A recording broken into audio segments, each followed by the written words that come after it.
Olá, hoje a nossa reflexão será no texto de Atos, capítulo 9, do versículo 23 ao versículo 25, que diz o seguinte: Decorridos muitos dias, os judeus decidiram de comum acordo matá-lo, mas Saulo ficou sabendo do plano deles. Dia e noite eles vigiavam as portas da cidade a fim de matá-lo, mas os seus discípulos o levaram de noite e o fizeram descer num cesto através de uma abertura na muralha. Bem-vindo à família, Saulo. É isso mesmo. Por quê? Porque essa família já experimentava, já vivia uma rotina de perseguições. Você deve se lembrar, especialmente você que tem acompanhado essa série de reflexões no livro de Atos, você sabe que as perseguições, elas, tão logo a igreja nasceu, passaram a fazer parte da rotina da igreja. Você, por exemplo, deve se lembrar de Pedro e João sendo presos, sendo ameaçados. Você deve se lembrar, por exemplo, de Estevão sendo apedrejado, e depois da perseguição ferrenha, é, violenta, agressiva que se levantou a partir dali. Então, perseguição, ameaça, especialmente por parte dos religiosos daquela época, não era absolutamente nenhuma novidade para aqueles que pertenciam à família da fé. E Saulo agora, ele compõe essa família, ele faz parte da igreja e, consequentemente, ele sofreria essas perseguições. O texto diz, no versículo 23, decorridos muitos dias, os judeus decidiram de comum acordo matá-lo. Decorridos muitos dias significa que em muitos dias Paulo continuou fazendo aquilo que os versículos anteriores afirmam a seu respeito. Saulo, melhor dizendo, continuava pregando o evangelho, continuando a anunciar a Jesus como Filho de Deus, como o Cristo esperado por Israel, e essa mensagem não era admitida, não era recebida e não contava com a concordância dos judeus daquela época, que foram os responsáveis terrenos pelo assassinato de Jesus. Então, eles não admitiam isso, eles não concordavam com os argumentos de Paulo, ainda que aqueles argumentos utilizados por Saulo fossem irrefutáveis. Então, a resposta à discordância era perseguição.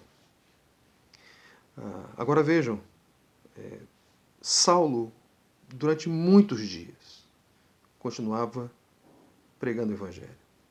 Saulo, durante muitos dias, estava ali com a igreja, estava reunido e passava o seu tempo com os irmãos em Cristo. Saulo ficou sabendo do plano, sabendo da conspiração para matá-lo, e evitava, obviamente, aquelas situações que o colocassem numa situação, que poderiam colocá-lo numa situação difícil. Paulo então usa de prudência. E é muito interessante, queridos, porque quando nós lemos esse texto, especialmente o versículo 25, chama a atenção o fato de que naquele momento Saulo já tinha discípulos. Olha só que coisa interessante.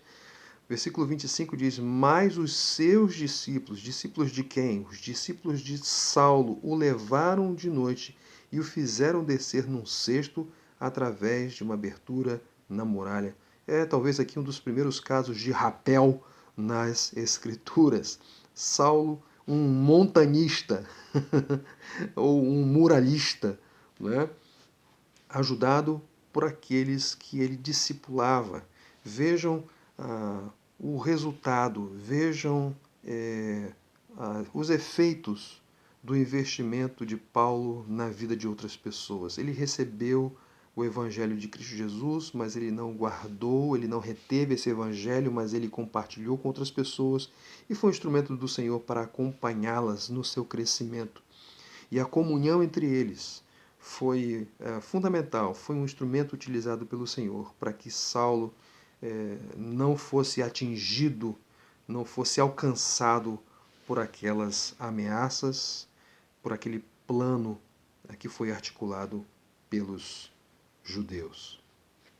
É muito interessante porque, embora esse texto ele descreva os momentos iniciais da caminhada de Saulo na sua fé, e portanto não tem aí uma intenção direta de falar sobre discipulado, mas ainda assim nós percebemos isso. Percebemos o envolvimento de Saulo com o discipulado, dando resposta ao Senhor Jesus. Não é? O Senhor Jesus, o texto que recorrentemente eu cito, que eu faço referência, que é o texto de Mateus, capítulo 28, verso 18 a 20, que diz: E toda autoridade me foi dada nos céus e na terra, portanto vão e façam discípulos de todas as nações, batizando-os em nome do Pai, do Filho e do Espírito Santo, ensinando-os a obedecer a tudo o que eu lhes tenho ordenado. E eis que estarei convosco todos os dias até a consumação dos séculos. Essa foi uma ordem, esse foi um mandamento, essa foi uma comissão dada pelo Senhor Jesus, e Saulo tinha compreensão dessa comissão. Cristo mandou, então manda quem pode, obedece quem tem juízo.